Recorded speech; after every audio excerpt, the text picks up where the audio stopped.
Go inside the Crimson Tide. Tider Insider TV with Rodney Orr and Gary Harris.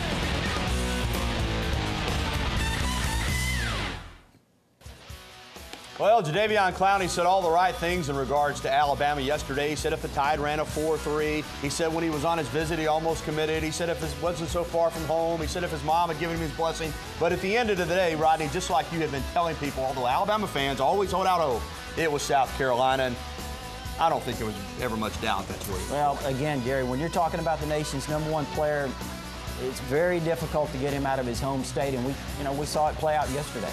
Indeed, Jadeveon Clowney ends the suspense a couple weeks later than everybody else, but he makes it South Carolina, and I tell you what, he's going to be tough coming off the edge for the Gamecocks as they try to get back to the SEC championship game for a second consecutive year.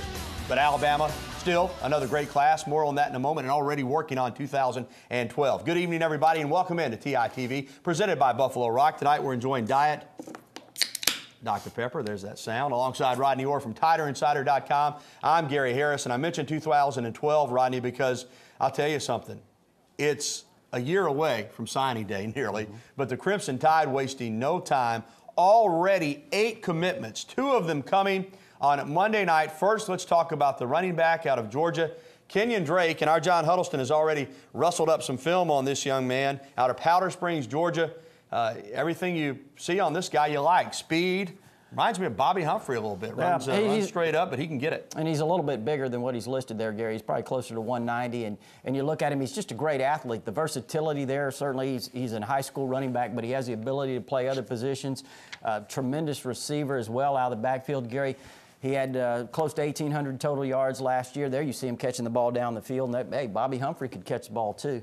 Just an outstanding prospect, Gary. There's no question about it. But, really what makes him the complete player is his ability off the field, the things that he does. He takes care of business in the classroom, and he does everything you like nowadays. That run looked just like Bobby Humphrey against Penn State in 1987. I'm telling you, he's got that ability to cut back at full speed, maybe a little like Saran Stacy as well.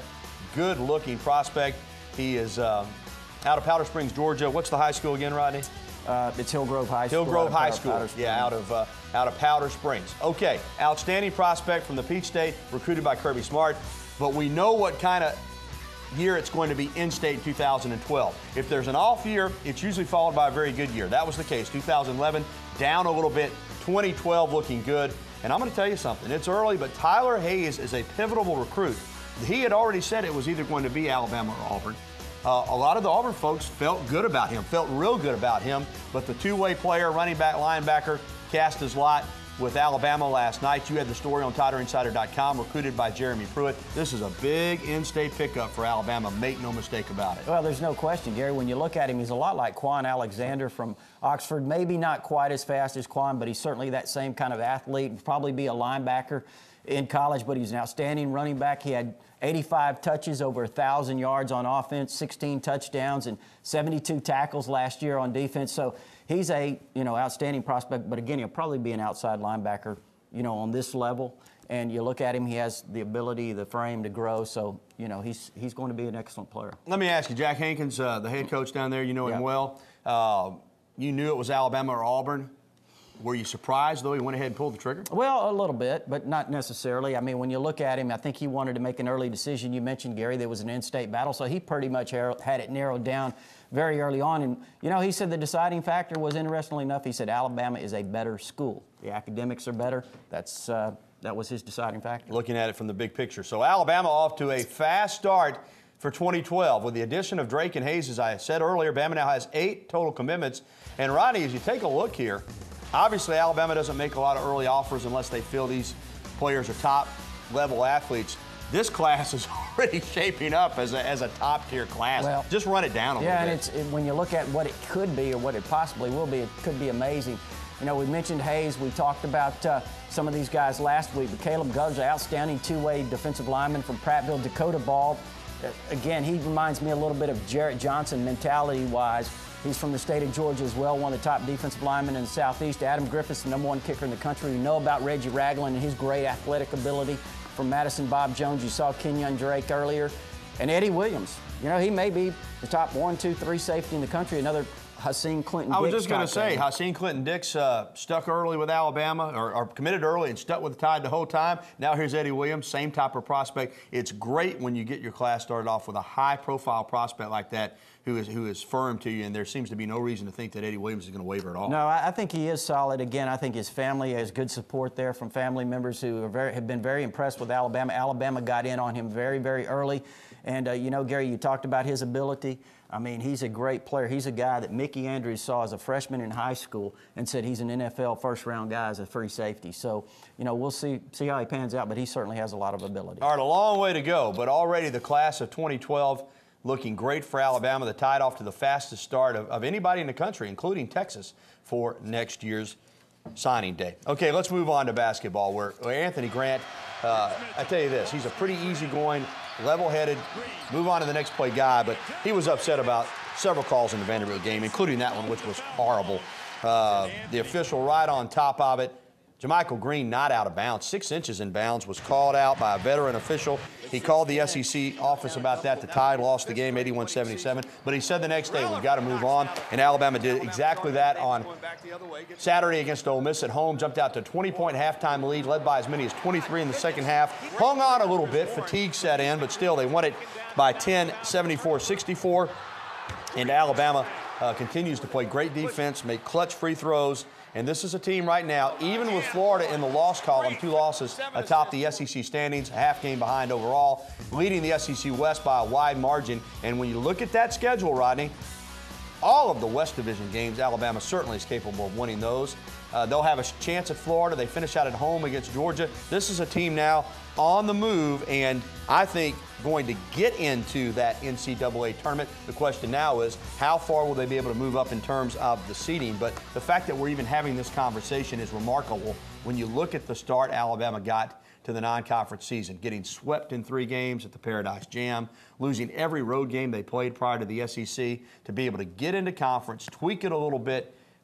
You know, Anthony Grant, in my opinion, coach of the year in this conference, even though Billy Donovan's doing a great job too. And I think he's got his program rolling now, Gary. We talked about the transition last year and how would they respond this year. And when you look at what happened, I mean, in any sport, you know, what a disappointing loss to Vanderbilt, and then the maturity that they showed to come back against Ole Miss and really control that game, as Gary mentioned, from the outset and dominate the game. And, I mean, you know, again, when you do something like that, Gary, that shows that, you know, your team is maturing and gelling, and I think that, you know, certainly Alabama is going to be a force to be reckoned with down the stretch. And as you would hope would be the case, it is. The fans are coming out, 15,000 for the Ole Miss game. Expect big crowds at Coleman Coliseum from now until the end of the season. Well, still to come on Titv, he played for Alabama and the New York Yankees as well. But now Andy Phillips is returning to the capstone as the Tide's new hitting coach.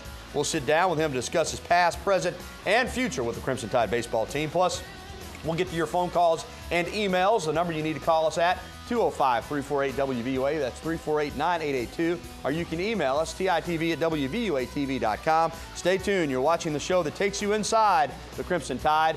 Tider Insider Television, presented by Buffalo Rock Bottling Company. All right, we talked men's basketball. Now let's talk about the Alabama women and what a day this past Sunday was. The Tide officially moved into their, I guess you could call it their new old home, Foster Auditorium. A star-studded cast was on hand to see the Tide take on the Gators in this building that has so much history, but now also has $16 million worth of renovations. Game wasn't bad either. Alabama down by 10 at the break, rallied to win 64-59. There you saw Coach Wendell Hudson. He was a big proponent of getting into this building, and afterwards he offered some reflections on the move to Foster, the day, and some history as well. And I thought that the atmosphere in here would be great for women's basketball. And then you throw the history that was involved in this building. You know, I was sitting in my office before the game, and I was just watching people come in, and my office is out front, and watching, Michael, I hope I don't get choked up here talking about this, but watching people go out to the plaza and watch people, you know, I mean, it was all kind of people, racists and everything else out in the plaza. And people were walking around there. And, you know, and I did sit there for a minute and kind of take in that moment, and I thought, man, you know, boy, this is all right. This is what it should be. It is all right. Well, up next, our one-on-one interview with new Alabama batting coach and former big leaguer Andy Phillips. Tider Insider TV will also take your phone calls and get to your emails. 205-348-9882 is the number. There you see the email address. Make sure you stay around because Andy Phillips is going to go in depth about his return to Bama next. Welcome back to Tider Insider TV. You know, Andy Phillips was an All-American baseball player at Alabama and went on to play for arguably the greatest franchise in all of professional sports, the New York Yankees. But now this Demopolis native is returning to his roots in Tuscaloosa. Phillips recently signed on to become the Crimson Tide's hitting coach. Tonight, our John Huddleston talks to Andy and asks him about his newfound coaching career, his time in the Bronx, and his relationship with former Alabama head coach Jim Wells. So what's it like to be back? Exciting, to say the least. You know, I'm excited to be back of part of a program that, you know, I was involved with and have a lot of passion for. And so, and plus it had a new dimension. This is your first chance to coach. Any nervousness associated with that? No, not at all. I mean, you know, I'm excited. I think over the course of, you know, my playing career and being involved with some of the people that I have in the game as a player, you know, and then from coach's standpoint, being able to soak all that in certainly gives you a lot of confidence about what you can do, teaching and communication with these guys. You know, I'm not that far removed from playing, so I know what it's like to go through the ups and downs as a player. There's no nervousness at all. I'm excited, and you know, and ultimately you have to be confident in what you do, and I'm very confident that I can communicate this stuff to these guys. Driven deep to left field. If it's fair, it is trouble. See ya! Solo home run. Andy Phillips. You hear about the pressure of playing in New York. Is it really what people make it out to be? The pressure is what you make of it. You know, sometimes the element that gets away from you is that it's still baseball. You know, if you keep that in context and realize that, you know, relatively speaking, how big is that pressure? I mean, pressure is relative based on what you look at. You know, like I say all the time, pressure to me is not playing baseball in New York. Pressure to me would be being shipped out to go fight for your country. You know, that's pressure. When you keep it in context of what you're doing, it gives you so much more enjoyment, and it keeps it in perspective. I remember watching your career with the Yankees and thinking, you know, if this guy was playing for any other franchise, he would probably be starting. But because of the guys in that lineup, because of the depth of the lineup in New York, you kind of got pushed to the back burner a little bit. Any regrets along those lines? No. I mean, it's easy on the surface to sit here and look on paper and say it could have been different, but there's no guarantees. And what people can't take away is, you know, playing for the greatest franchise in the world, playing with guys like Jeter and A-Rod and Pettit and Rivera and those guys. And also, you know, now as a coach, looking back on it, you know, in that organization, because there were so many great players, I had to basically move from position to position. You know, I came up as a third baseman, I moved to second base, then I moved to first base when I was a shortstop in college. So over the course of those years, I got to learn every single position on the infield, which will only benefit me as a coach. When Coach Wells retired the first time, then came back, he said in his press conference that he called you. Yeah. That had to be a little bit humbling. Yeah, it was. I'll never forget. I was in Baltimore. We were playing in Baltimore the day that he called, and I was in the dugout at Camden Yard, and we talked. And you know, it was humbling, but again, I think it shows you that it doesn't matter at what point you are in your life. You're never beyond needing some encouragement. You're never beyond needing advice, and you're never beyond needing to listen to people. And so Coach reached out to me, and hopefully I gave him the best advice I could, and which was simply, you got to go with your heart. And if that means shutting it down, shut it down. You know, if that means coming back, go back. And you know, I think he made the right decision at the time. And you know, again, I think it speaks to our relationship. As a matter of fact, he was one of the 2 or 3 people I talked to when this opportunity came up, and he reached out to me, and you know, his advice was invaluable in the decision making. But it goes way deeper than that. He and I have always had a unique relationship. He's a consummate team player, and again, if you could have 9 or 10 of those guys every year, you'd feel like you could conquer the world. I wouldn't be coaching here. I would have never advanced as far in professional baseball had I played for anybody but Coach Wells. I mean, he brought out stuff in me that I didn't know was in there as a player, and so I will forever be grateful for him and what he's meant in my life. Finally, you're in the unique position of experiencing both Alabama and Auburn, as well as Red Sox-Yankees. Which is the better rivalry? It's hard to say there's a better rivalry. And then, like I tell people all the time, the difference is the Red Sox-Yankee rivalry, it happens 19 times a year, you know. For the players, after about game 2, it gets old, you know, because we just want to play baseball. Now, for the fans, it's the same game 1 as it is game 19. So you can imagine doing the Alabama-Auburn football thing 19 times a year for the fans. Now, it's crazy. And it's a little bit, you know, it is a little bit smaller scale. I mean, there's only 55,000 people in the stands as opposed to 100, you know, so, but it's very similar. And Alabama baseball with Andy Phillips again opens the season Friday night against Alcorn State at 6:05. Rodney, phone callers are waiting, so let's get to it. First up tonight is Trey in West Blockton. Trey, welcome into the program. Hey, how are y'all doing? Good. Yeah, I want to say real quickly about Hayes. I covered a Bibb County and Thomasville game for Tuscaloosa News last fall, and that's a good pickup for Alabama. But anyway, I wrote a piece for a particular website. It's kind of a 2012 preview thing with analysis and where I thought each prospect stood with, you know, as far as Tide goes. And with Alexander, I said it appears that he was, you know, he appeared to be leaning toward Alabama. I mean, am I off the mark with that, or is that kind of what you see, Rodney? Well, you know, you'd certainly think so. That's been the talk, but I think there's other schools certainly still in the mix, Trey. I mean, Florida State's been, you know, a strong player early on. I know he visited down there, I think it was last spring, and, you know, Auburn's certainly in the mix. And, you know, he's a national recruit, so we'll just have to see. But I do think Alabama's in outstanding shape with Quan. All right, let's go to Fayette and talk with Gary. Gary, welcome into TITV. Yes, thank you. Yes, sir.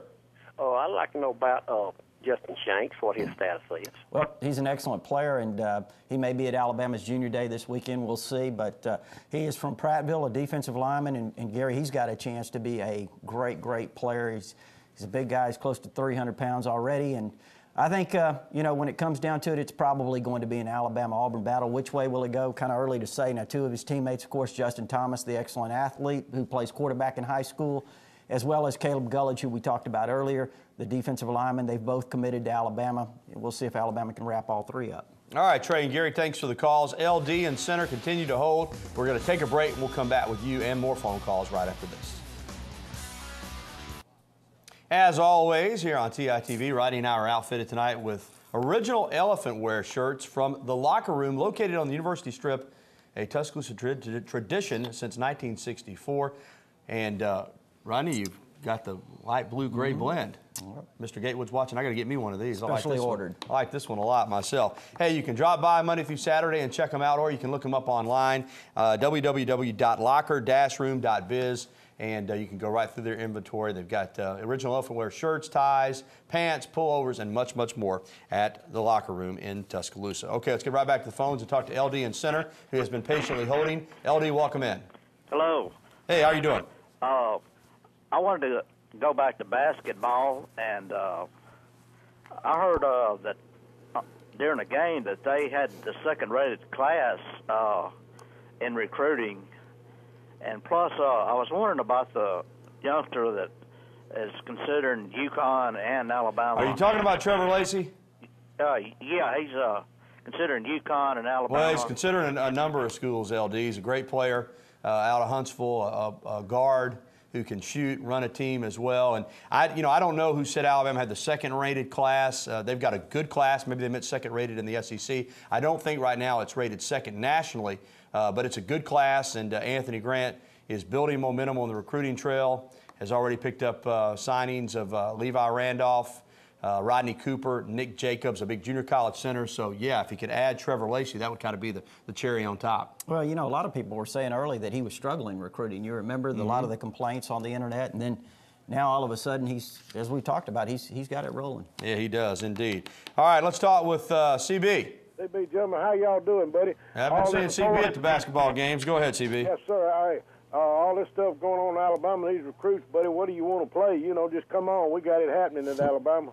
Well, CB, Alabama is on a roll right now. You've got the men's basketball team doing well. Obviously, football, baseball about to crank up. Gymnastics, again, vying for a national championship. It's a great sports program. Both the tennis teams and golf teams are really good this year, Rodney. So Alabama is rolling. You're exactly right there, CB. Let's take an email, and this one is from Josh in Tuscaloosa. How is Kenny Bell progressed, and will he get some playing time this year? He's the wide receiver out of Louisiana on the football team. Rodney, what's his latest? Yeah, I mean, you know, when Kenny came in, Gary, we all knew he had the great speed. Of course, he's from Louisiana and Rayville, Louisiana, and you know, he was just really thin. I think he's put on about 15 or 20 pounds over the last year and a half, and you know, he still has that great speed. He made a few plays last year as a redshirt freshman. I think this spring we'll know more about Kenny's progress because, you know, there's going to be an opportunity. Obviously, Julio Jones is gone, but I think that, you know, they're going to have an opportunity. Kenny Bell, Kevin Norwood, guys like that. DeAndrew White, the redshirt freshman out of Texas.